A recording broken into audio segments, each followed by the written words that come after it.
Hey there, sports history fan. This is Ross Bliley, the host of the Pigskin Tales podcast. Are you looking for that perfect, unique gift for your sports-loving child or grandchild? Or maybe you're looking for one. Well, I got something very unique for you. It's a racket. It's the ultimate device for the ultimate fan. It's perfect for any time you need to make some noise. What it is a 7-inch compact megaphone. It's got 8 powerful adjustable LED lights, noisemakers. Plus, you can design it all you want to match your team's colors. So get on out there and let's get loud. Bring a racket to your next game or competition to cheer on your favorite team or athlete. To pick up your racket today, head to myracket.com. That's myraket.com. Now it's time to take a sports break, a look at sports history on a daily basis.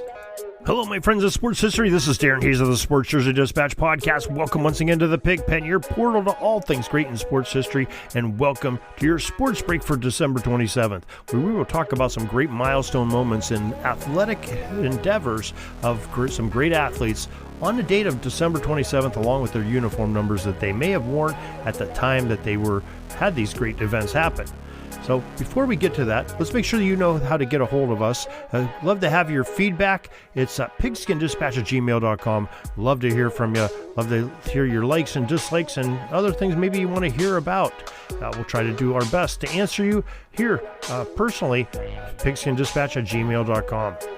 Now those are the uniform numbers for December 27th we'll talk about. Our numbers 21, 20, 11, 9, 13, 45, 7, 15, 11, 99, 8, 19, and 66.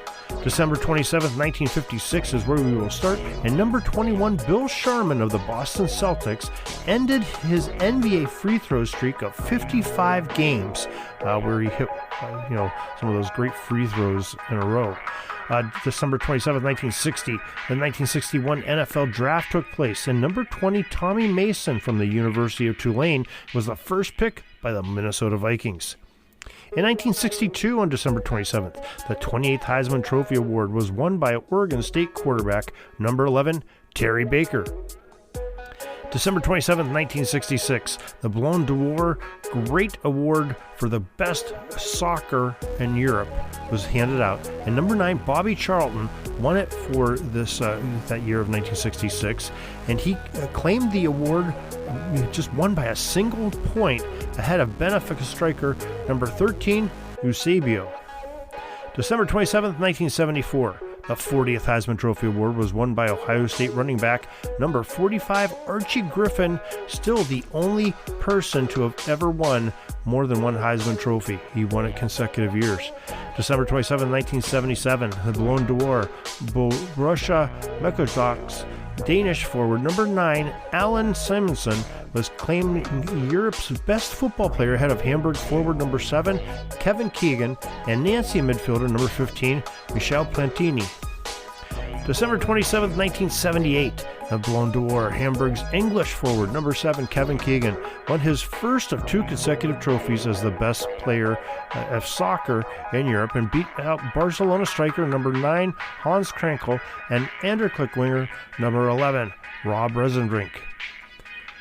On the 27th of December 1979, Los Angeles left wing number 11, Charlie Simmer, scored in the Kings' 3-0 shutout of the Quebec Nordiques to extend his modern-day NHL goal-scoring streak to 13 straight games.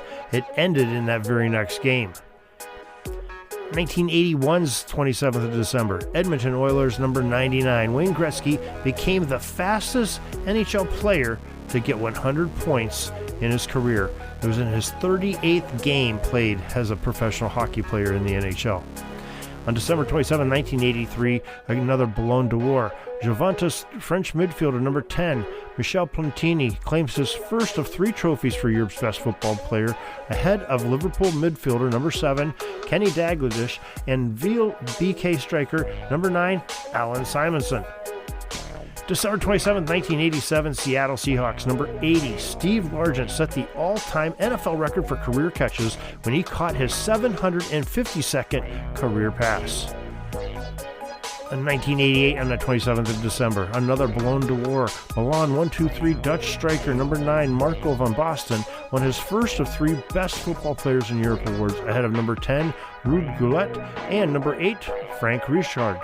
On December 27, 1999, number 19, Joe Sakic recorded his 1,000th career point when he had an assist against the St. Louis Blues on this day.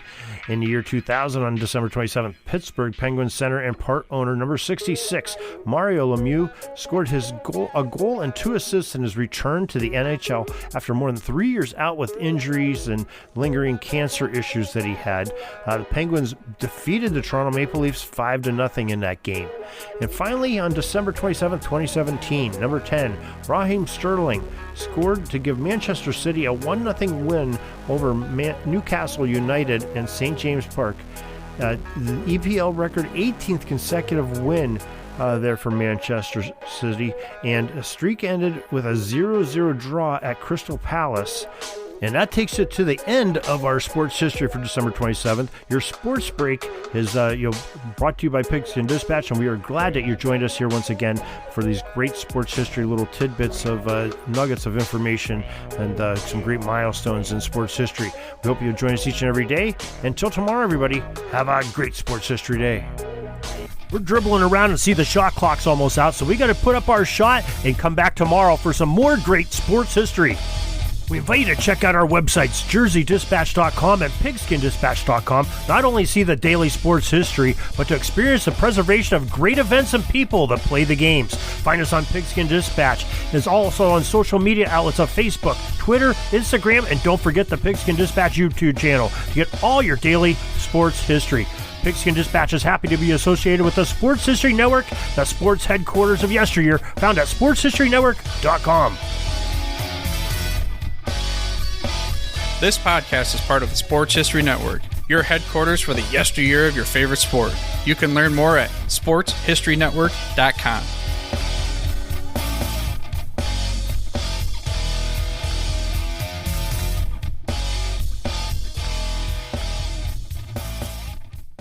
Hey there, sports history fan.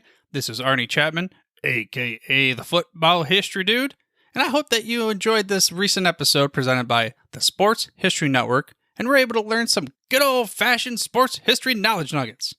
I started the Sports History Network back in 2020 with the mission to help podcasters find a community of like-minded sports history nerds, as well as helping aspiring podcasters to start their own shows. We have a little bit over 30 shows on the network right now covering all sorts of sports history, but as far as I'm concerned, we're just at the toothpick in the ocean moment, that can't even figure it out because there's so much more coming. We wanted to create the ultimate headquarters for sports yesteryear, starting with Podcast Network and our website, but we're going to continue to move into other mediums as well. And here's the cool part, because we want you to be part of our team. So if you're interested in starting your own podcast, or maybe being a guest on one of our shows, or who knows, maybe even writing an article for us over on the website. Seriously, all you got to do is reach out to us on the contact page over at sportshistorynetwork.com. You can be as technologically savvy as a Neanderthal tapping on a stone trying to figure out this whole hieroglyphics thing back in the day. Again, it doesn't matter, because even if you don't understand the whole podcast space, we have a production team that can pretty much help you out with doing everything. All you got to do, head over to sportshistorynetwork.com, head to the contact page, fill it out. That message goes right to me, and I'll reach out to you as soon as I can. But for now, dude, I'm through if you're through.